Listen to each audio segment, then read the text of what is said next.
എല്ലാവർക്കും നമസ്കാരം. Welcome back to Niyans. വഴറ്റുകയോ കുഴയ്ക്കുകയോ ഒന്നും വേണ്ടാത്ത നല്ല ഹെൽത്തി ആയിട്ടുള്ള ഒരു റോളിൻ്റെ റെസിപ്പിയാണ് ഇന്നത്തെ വീഡിയോയിലുള്ളത്. ഈ ഒരു രീതിയിലൊന്ന് തയ്യാറാക്കി നോക്കൂ.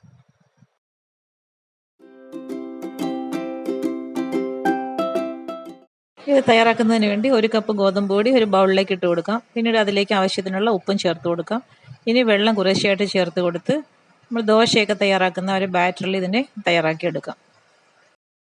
വെള്ളം കുറേശ്ശെയായിട്ട് ഒഴിച്ചു കൊടുത്ത് ഒട്ടും കട്ടയില്ലാതെ നല്ലൊരു സ്മൂത്ത് ആയിട്ടുള്ള ബാറ്ററിൽ തയ്യാറാക്കിയെടുക്കാം. ഇതാ ഈ ഒരു കൺസിസ്റ്റൻസിയിൽ ബാറ്റർ തയ്യാറാക്കിയെടുക്കണം. ഇതുകൊണ്ട് നമുക്കിനി ദോശ ചുട്ടെടുക്കാനുള്ളതാണ്. ഇനി ദോശ ചുട്ടെടുക്കാൻ വേണ്ടി തവ അടുപ്പത്തേക്ക് വെച്ച് കൊടുത്ത് ചൂടാക്കി എടുക്കാം. ചൂടായി വരുമ്പോൾ ഇതിന് ഒരേ തവി ഒഴിച്ചു കൊടുത്ത് നന്നായിട്ട് ഒട്ടും കനവില്ലാതെ ഈ ഒരു രീതിയിലൊന്ന് പരത്തിയെടുക്കാം. നന്നായി ഇതേപോലെ പരത്തിയതിന് ശേഷം ഒരുപാട് മുരിഞ്ഞു പോകാതെ പെട്ടെന്ന് തന്നെ തിരിച്ചും മറിച്ചു വിട്ട് ഇതിനെ ചുട്ടെടുക്കാം. ഇതാ ഇതുപോലെ ഒട്ടും കളർ മാറാനൊന്നും നിൽക്കണ്ട. അപ്പോഴേ തന്നെ അടുപ്പിൽ നിന്നും മാറ്റാം. ഈ ഒരു രീതിയിൽ നമ്മൾ തയ്യാറാക്കി വെച്ചിരിക്കുന്ന മാവ് മുഴുവനും ചുട്ടെടുക്കാം. ദോശ മുരിഞ്ഞു പോയാൽ ഫില്ലിങ് വെച്ച് മടക്കിയെടുക്കാൻ പാടായിരിക്കും. അതുകൊണ്ടാണ് പെട്ടെന്ന് ചുട്ടെടുക്കേണ്ടത്. ഇപ്പോൾ നമ്മൾ ആ ബാറ്ററിനുള്ള ദോശയെല്ലാം തയ്യാറാക്കി കഴിഞ്ഞു. ഇനി നമുക്കൊരു ഫില്ലിങ് തയ്യാറാക്കിയെടുക്കാം. ഫില്ലിങ്ങിന് വേണ്ടി ഒരു നേന്ത്രപ്പഴത്തിൻ്റെ പകുതി ചെറുതായിട്ട് അരിഞ്ഞത് ഒരു ബൗളിലേക്ക് ഇട്ട് കൊടുക്കാം. അതിലേക്ക് കുറച്ച് തേങ്ങ ചിരകിയത് ഇട്ട് കൊടുക്കാം. കുറച്ച് ശർക്കരയും കൂടി ചേർത്ത് കൊടുക്കാം. പിന്നീട് ഇത് ഉപ്പ് ചേർത്ത് വേവിച്ച ചെറുപയറാണ്, അതും കൂടി അതിലേക്ക് ഇട്ട് കൊടുക്കാം. ഇനി കുറച്ച് ഏലക്കാപ്പൊടിയും കൂടി ചേർത്ത് കൊടുത്ത് എല്ലാം കൂടി നന്നായി ഒന്ന് മിക്സ് ചെയ്ത് കൊടുക്കാം.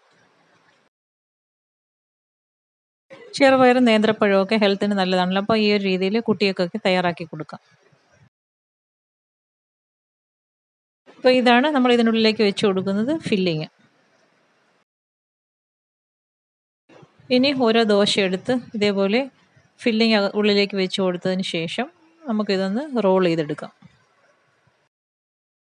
റോൾ ചെയ്യുന്നതിന് മുന്നേ ഇതിന് വട്ട നന്നായിട്ടൊന്ന് കുറച്ച് മാവ് കലക്കി ഇതേപോലെ ഒന്ന് തേച്ച് കൊടുക്കാം. അപ്പം മടക്കി ഒട്ടിക്കാൻ എളുപ്പമാവും. ഈ ഒരു രീതിയിൽ രണ്ട് സൈഡും ഒന്ന് മടക്കി കൊടുത്തതിന് ശേഷം റോളാക്കി എടുക്കാം.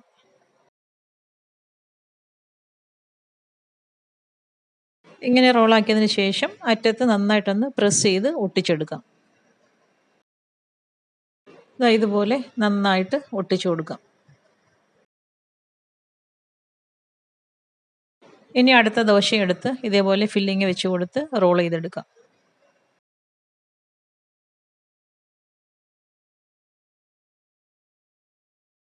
എല്ലാ ദോശയും ഈ രീതിയിൽ തയ്യാറാക്കി എടുത്തതിന് ശേഷം ഇതേപോലെ നന്നായിട്ടൊന്ന് പ്രസ് ചെയ്ത് ഒട്ടിച്ചെടുക്കാം.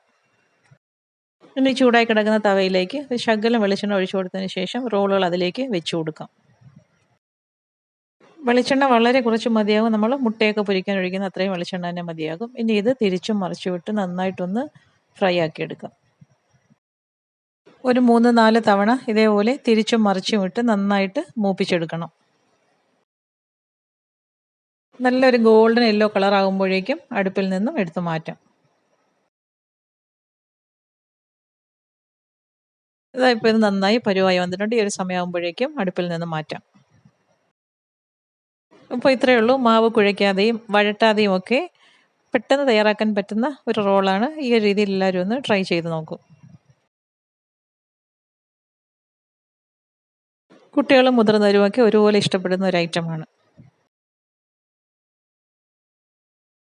വളരെ ഹെൽത്തിയും ടേസ്റ്റിയുമായ ഒരു ഐറ്റമാണ്. ഈ ഒരു രീതിയിലൊന്ന് തയ്യാറാക്കി നോക്കൂ. വീഡിയോ ഇഷ്ടമായി ലൈക്ക് ചെയ്ത് സബ്സ്ക്രൈബ് ചെയ്ത് സപ്പോർട്ട് ചെയ്തേക്കൂ. വീണ്ടും അടുത്ത വീഡിയോയിൽ കാണുന്നത് വരെ bye from Niyans. Thanks for watching.